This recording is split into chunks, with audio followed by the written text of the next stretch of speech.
This is the best of the week on Relevant Radio. Let's go over to Catherine now in Indiana. Good morning, Catherine. Good morning. My question for you, Patrick. My son is 15, soon to be 16, and the cell phone debate has been causing much friction in our family. And he has two arguments. I like your wisdom. Sure. One, he said it's preventing him from being social, in this digital world with his friends. Yeah. And the other one is he said he's going to be 18 soon. Why not now? Why not learn? Yeah. Right. So you say he's 15 going on 16, is that right? Yes. Okay. Well, one thing I would say is, I get that and I understand your point, but there's a difference between 15 and 18 in terms of maturity and discipline. Maybe not a big difference, but there is a difference there. And the other thing, too, is that the socialization that he's right in saying that the other kids have is not going to enhance his life. It's going to stunt it because it'll draw him into that kind of world of isolation from real life. He will be, instead of getting together with his friends, which would be the ideal kind of socialization, he'll be simply texting them. And I text all kinds of people, and all kinds of people text me. So I understand the value of it. I really do. But I'd rather see somebody face to face, maybe under most circumstances. So the kind of socialization that really matters, he's not going to get on his phone. And then I would raise some more important issues than that. And that would be, number one, the danger of him finding pornography on his phone is through the roof. It's not even close. We actually have. We actually did just this past week. We were appalled, by what he's hiding. And he's gone around all the restrictions. He is super tech savvy. And so that's obviously another concern. Yeah. And any 15-year-old boy who's normal, and he's normal, is going to seek that out. And if he, for some strange reason, he doesn't seek it out, it will seek him out. And for that matter, his cronies are all looking at porn on their phones. And so they'll be swapping pictures and links and videos and things like that. They just do. It's part of the culture, sadly. So my advice really is not complicated, Catherine, and I support you and your husband. The most important thing here is your son's soul and his eternal happiness. And life is already difficult enough, but when you layer onto that, I don't mean you personally, but when you layer onto that now a device that instantly transports you into that world, and not just of pornography, but also just the incredible waste of time on frivolous, nonsensical things, even if they themselves are not bad. I mean, it's just an utter time drain, an utter waste of time. It has the natural effect of breaking down his attention span.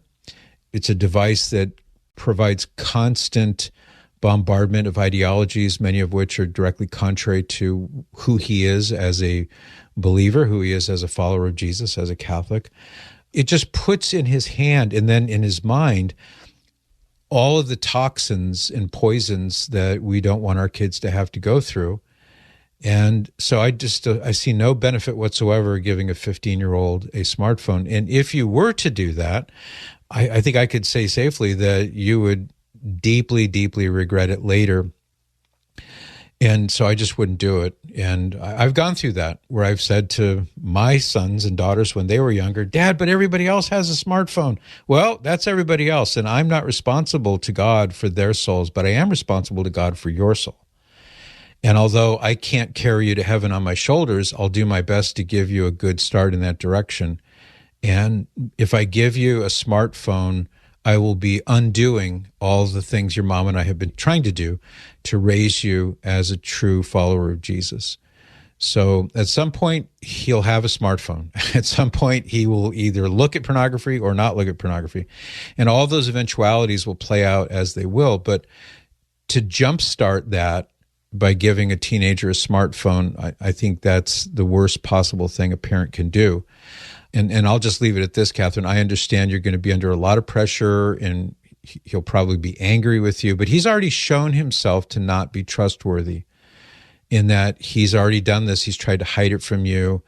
And I don't expect that a 15-year-old is going to have a sudden conversion and suddenly now just completely eschew anything that's bad on the internet. I don't foresee that happening.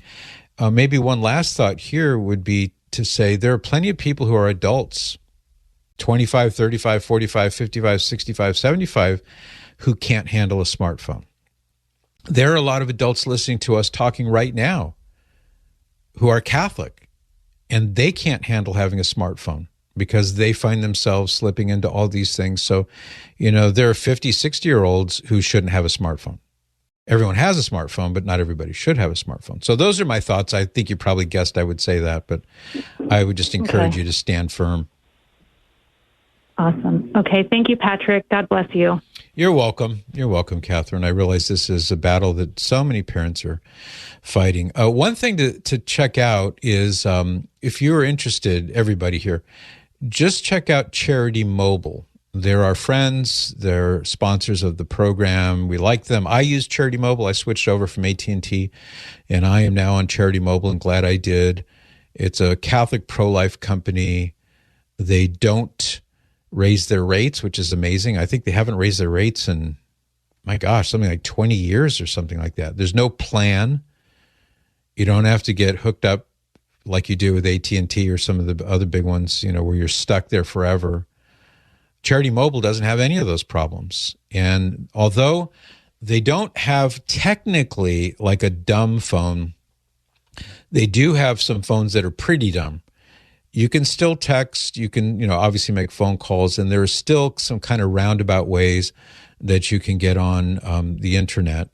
But it's tedious and difficult with those kind of phones. Now, they also have all the top-of-the-line phones. They have the iPhone and the Androids and all the bells and whistles, which is great for people who can handle that, but not everybody can.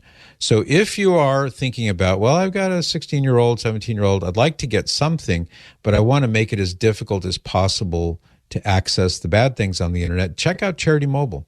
And the best thing of all is that 5% of your monthly bill, you designate what charity you want it to go to. Could be Relevant Radio if you want to. Could be your parish, could be your diocese. I mean, you get to pick, and 5% of every bill every month is going to go to that pro-life charity. So it's another great reason to look at switching over to Charity Mobile. I did it. I had been with AT&T for 1 million years. And before it was AT&T, it was Alltel or whatever it was before. How AT&T would gobble up different companies, and eventually you're with AT&T. One of those things. And I had been with them for 1 million years, and I was happy to switch to Charity Mobile, and I'm glad I did. Hey, same thing with me, Patrick. I have Charity Mobile, and I was Verizon, and I so many headaches with that company. And then Charity Mobile's been amazing. And one of the big perks for me is I've never lost cell coverage. So there's been times where people are walking around, even work, and they're like, I don't have cell coverage. So I look at my phone, I'm like, I do. You guys should switch to Charity Mobile. Switch to Charity Mobile. There you go. You can join me by listening to the Patrick Madrid Show on the Relevant Radio app, live each weekday at 8 to 11 a.m. And thanks for listening.